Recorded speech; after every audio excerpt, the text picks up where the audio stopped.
Answer be taken. There is supplementary, please. Sir बहुत शुक्रिया, बिलाखिर इसका जवाब आ गया।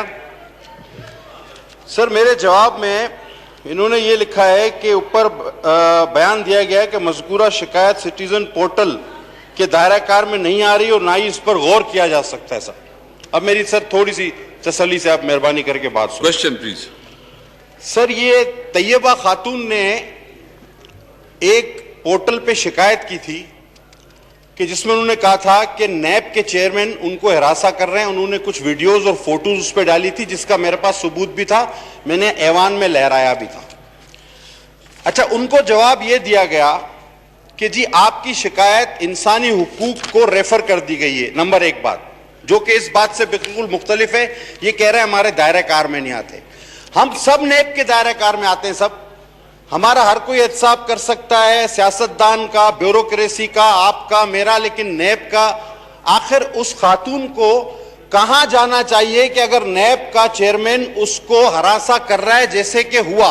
क्या हुआ सर कि उसकी शिकायत के थोड़े दिन बाद नैब का चेयरमैन एक जगह प्रेस में कहता है कि मुझे ब्लैकमेल किया जा रहा है।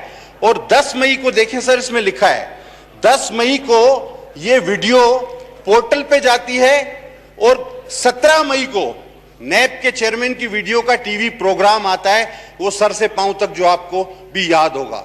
तो सर ये सिटीजन पोर्टल किस तरह इस चीज को लीक कर सकता है, मेरा क्वेश्चन नंबर 1। मेरा क्वेश्चन नंबर 2 कि उस पोर्टल ने जवाब दिया है कि आपकी शिकायत इंसानी हुकूक को भेज दी गई है, जबकि यहां कहते हैं हमारे दायरे कार में नहीं आता।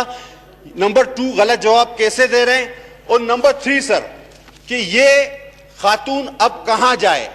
आखिर नैब के चेयरमैन की शिकायत और सर से पांव वाले मामले तक, ये तीनों जवाब मुझे चाहिए सर। YouTube पर गुगली टीवी देखने के लिए youtube.com की सर्च बार में गुगली टीवी टाइप करें। गुगली टीवी के पेज पर सुर्ख रंग के सब्सक्रिप्शन वाले बटन पर क्लिक करना ना भूलिए। YouTube पर अपलोड होने वाली वीडियो से बाखबर रहने के लिए बेल आइकॉन पर क्लिक कीजिए। आपको हर नई आने वाली वीडियो के बारे में नोटिफिकेशन मौसूल हो जाएगा।